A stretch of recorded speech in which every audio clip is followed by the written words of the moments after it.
Hey, can we cut the chit chat so I can get in that car? Let's go! Let's do it.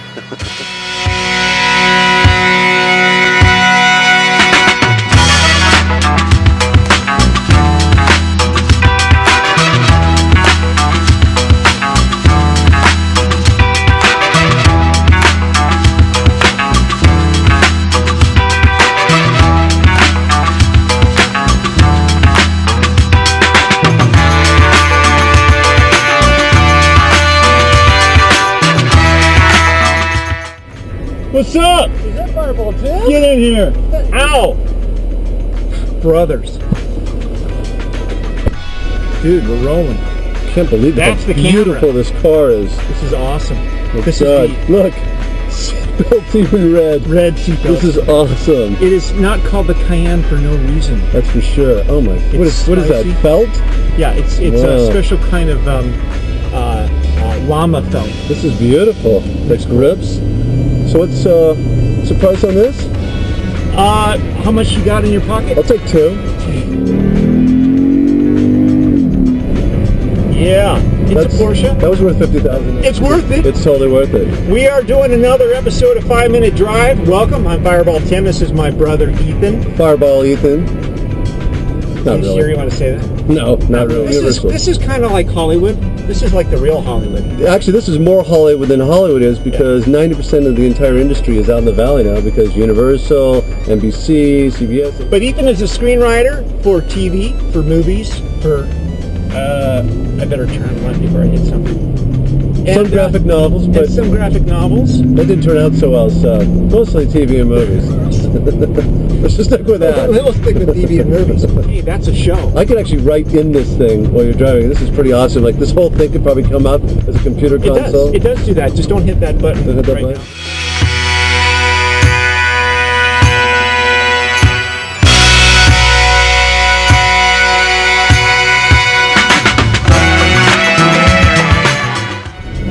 2013 Porsche Cayenne GTS.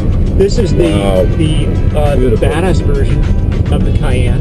This is super spicy, gorgeous. I mean, look at the layout on this thing. I don't even know what half this does. It doesn't matter. What turns the engine on? There's ejector seats. There's rocket launchers. There's all the stuff that a cool spot needs. That button says abnormal. What does that mean? That's for your seat.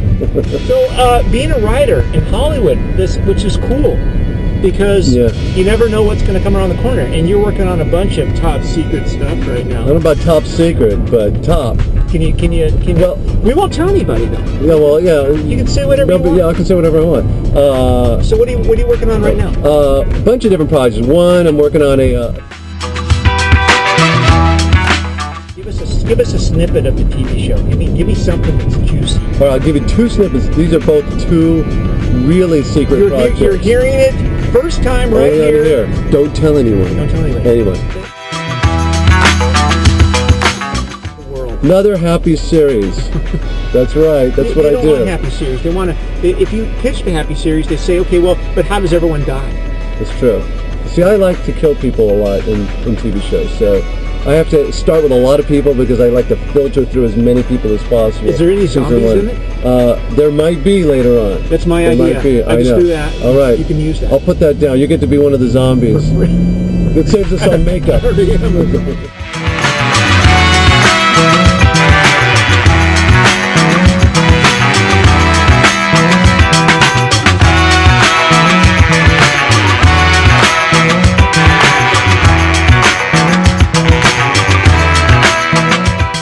What inspires you to write? I mean, when you sit down and the studio says, "Hey, we want a really cool and dynamic idea," and I go, "Sorry, nothing. I got nothing.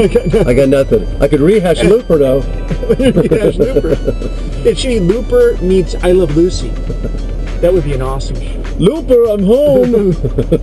Yeah, some explaining to do. You can totally see that working. Yeah. That'd be good. Do they say that sometimes? I mean, is it the reality of them saying, yeah, it's kind of this meets that, and that becomes a whole new idea? They do a lot of that, but for me, I like to write a lot of horror, and that's kind of, this is kind of where this is my bread and butter for a long time. It's how I got a movie made a few years ago. I would start with the same basic premise. What kind of fear do you want to key into when you do a horror movie? You got what does it say? Man. Dude, you have no idea. It goes on and on and on. Fear of tight spaces. Do you have a fear of the dark? Do you have a fear of the unknown? I have zombies? a fear of being in cool cars with people that want to kill people. That's a horror idea. That's, you know, I mean... That's great. I love that. We just came up with an idea. We just came up with this is kind of... I mean, I think horror movies are kind of like cars. I mean, you look for something that is a bit badass and a bit comfortable and scary and maybe unpredictable and dangerous. Nobody wants a car that... They don't look at a car and say, hey, that is so nerdy. I want that.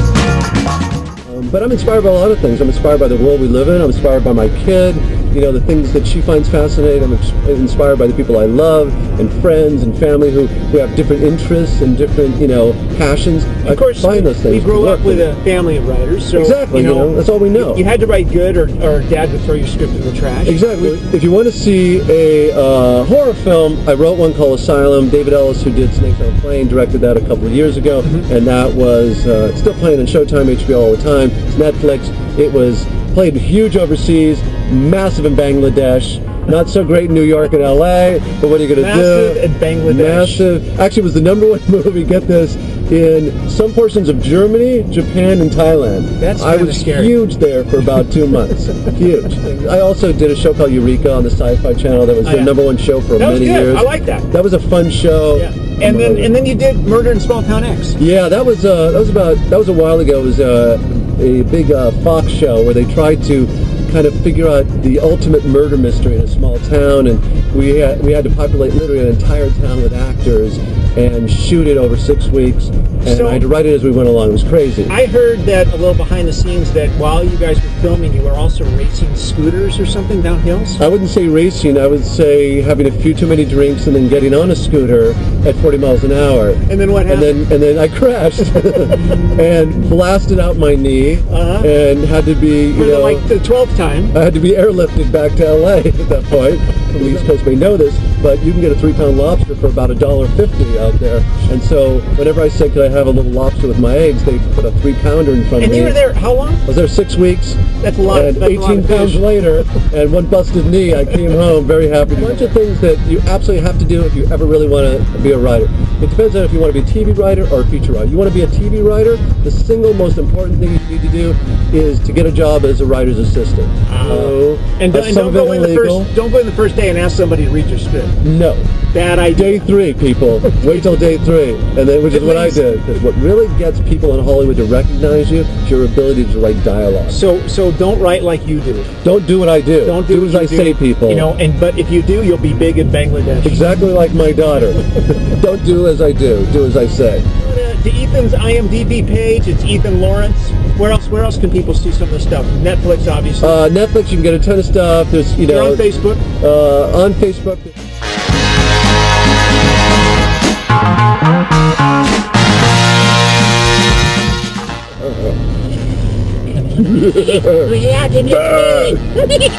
And action. Starting. Action. Hey, you look like me! I thought I looked like Tom Cruise. Hey!